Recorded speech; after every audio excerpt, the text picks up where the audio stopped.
Assalamualaikum warahmatullahi wabarakatuh. Halo Sobat Pers, aku akan menceritakan kisah salah satu sahabat Nabi yaitu Suhaib bin Sunan yang menyerahkan harta demi jalan Allah Subhanahu wa taala dari Quran surat Al-Baqarah ayat 207 berdasarkan sumber 99 kisah menakjubkan dalam Al-Quran. Ini adalah kisah tentang Suhaib Ar-Rumi, seorang budak atau hamba sahaya yang berasal dari Romawi. Sepanjang hidupnya, dia berpindah dari satu majikan ke majikan lainnya untuk mengabdikan dirinya. Seperti nasib budak lainnya, Suhaib pun sering dijual di pasar budak apabila majikannya sudah tidak menginginkannya. Oleh karena itu, Suhaib sering berganti-ganti majikan. Awalnya, Suhaib sebenarnya bukan seorang budak. Dia adalah putra Sinan bin Malik An-Numairi, seorang penguasa di kota Ubulah. Pada suatu ketika, Sinan bin Malik mengajak keluarganya untuk berziarah ke desa Atonia. Tanpa diduga sebelumnya, pasukan Romawi datang menyerang desa itu.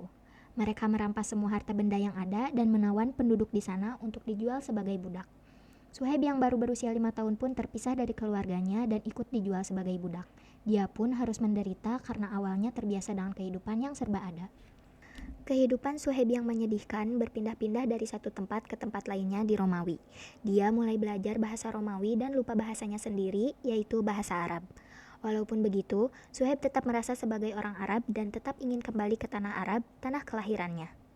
Dari berbagai istana Romawi tempat dia mengabdi, Suhaib melihat banyak sekali kebejatan moral, kezaliman, dan kejahatan yang membuat dia membenci kehidupan dan masyarakat Romawi.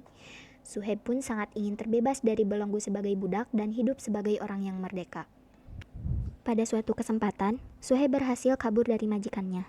Dia segera melarikan diri menuju Makkah, kota yang pernah didengarnya sebagai tempat hadirnya seorang nabi yang akan menuntun manusia dari kegelapan menuju terang. Informasi itu pernah didengarnya sewaktu menjadi budak dari seorang pendeta Nasrani di rumah majikannya.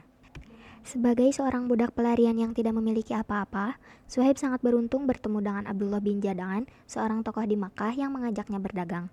Karena keuletan dan kerja kerasnya, lama-lama Suhaib bisa berusaha sendiri dan menjadi kaya raya dari usaha perdagangannya. Suatu hari, pada saat Suhaib pulang ke Mekah dari perjalanan jauhnya untuk berdagang, dia mendengar bahwa Muhammad bin Abdullah telah diangkat menjadi Rasul oleh Allah Subhanahu wa Ta'ala dan pembawa pesan agar orang-orang beriman hanya kepada Allah Subhanahu wa Ta'ala. Suhaib teringat kembali cerita pendeta Nasrani dahulu dan ingin mengetahui kebenaran cerita tersebut. Akhirnya, Suhaib membulatkan tekad untuk bertemu dengan Nabi Muhammad SAW. Kaum Quraisy yang tidak mempercayai ajaran yang dibawa oleh Nabi Muhammad menghalangi dan menakut-nakuti Suhaib agar tidak bertemu dengan Rasulullah SAW. Mereka mengatakan bahwa Suhaib bisa celaka kalau tetap berkeinginan untuk pergi ke Al-Arqam di Sofa, tempat kaum muslim biasa berkumpul. Suhaib tetap bertekad pergi, bahkan pada saat dirinya berada di dekat pintu Al-Arqam, dia bertemu dengan sahabatnya, Ammar bin Yasir. Ammar ternyata juga berkeinginan yang sama untuk bertemu dengan Nabi Muhammad SAW dan mendengarkan ajarannya. Akhirnya, mereka berdua pun memasuki rumah. Bersama dengan umat Islam yang lain, keduanya tinggal sepanjang hari bersama Rasulullah SAW. Mereka mendengarkan ajaran dan tuntunan yang disampaikan oleh beliau. Suhaib dan Ammar merasakan hatinya dipenuhi dengan kebahagiaan dan cahaya dari indahnya sebuah keimanan. Wajah mereka pun bersinar, diliputi kebahagiaan dan kekuatan yang baru saja mereka temui. Tanpa ragu, mereka pun langsung mengucapkan kalimat syahadat dan menyatakan keislamannya. Seperti pengikut Islam lainnya, Suhaib harus melalui berbagai rintangan, godaan, dan siksaan yang dilakukan kaum Quraisy yang menantang ajaran Nabi Muhammad SAW. Semua cobaan itu dihadapi Suhaib dengan kekuatan hati dan penuh kesabaran. Dia sudah terbiasa mengalami cobaan yang berat sejak kecil dan menjadi budak. Apalagi Suhaib percaya bahwa jalan menuju surga itu tidak mudah dan penuh dengan rintangan. Pada saat Rasulullah SAW dan para sahabatnya hijrah ke Madinah, Suhaib ingin sekali menyertainya. Namun, kaum Quraisy mendengar rencana tersebut. Mereka mencoba menghalang-halangi keinginan Suhaib karena takut Suhaib akan membawa seluruh harta kekayaannya ke Madinah. Dengan dibawanya semua harta Suhaib, orang-orang Quraisy takut perekonomian di kota Mekah menjadi kacau balau. Oleh karena itu, mereka mengawasi Suhaib agar tidak pergi meninggalkan Mekah. Pada suatu malam, Suhaib berhasil meloloskan diri dari pengawasan orang-orang Quraisy dan segera menunggangi kudanya menuju Madinah. Sayangnya, kaum Quraisy menyadari kalau Suhaib sudah terlepas dari pengawasan mereka dan segera mengejarnya.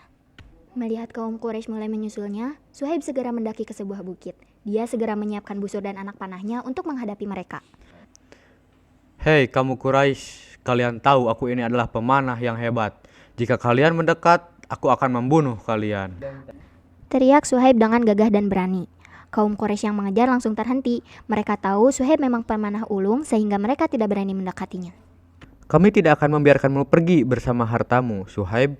Kamu datang ke Makkah dalam keadaan miskin dan sekarang kamu sudah kaya raya. Salah seorang kaum Quraisy balas berteriak.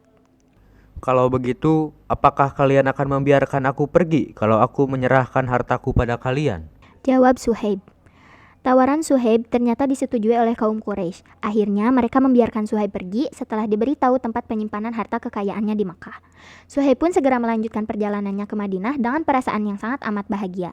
Demi bertemu dengan Rasulullah Shallallahu Alaihi Wasallam dan para sahabatnya di Madinah, dia tidak peduli lagi dengan semua kekayaannya. Suhaib tidak merasa menyesal sedikit pun walaupun di tengah perjalanan menuju Madinah dia merasakan kelaparan dan kehausan. Ketika akhirnya bertemu, Rasulullah Shallallahu Alaihi Wasallam menyambut Suhaib dengan wajah yang berseri-seri. Rasulullah Shallallahu Alaihi Wasallam sudah mengetahui berita tentang Suhaib yang menyerahkan seluruh hartanya kepada kaum Quraisy agar dapat ikut hijrah dengan kaum muslimin lainnya ke Madinah. Suhaib sudah mendapatkan keuntungan yang sangat besar. Keuntungan itu tidak lagi bersifat materi, tapi berupa keridhaan Allah Subhanahu wa Ta'ala atas pengorbanannya menyerahkan seluruh harta kekayaan demi keimanannya. Untuk pengorbanan Suhaib Ar-Rumi ini, Allah Subhanahu wa Ta'ala menurunkan wahyunya, dan di antara manusia ada orang yang mengorbankan dirinya karena mencari keridhaan Allah, dan Allah Maha Penyantun kepada hamba-hambanya. Quran Surat Al-Baqarah ayat 207.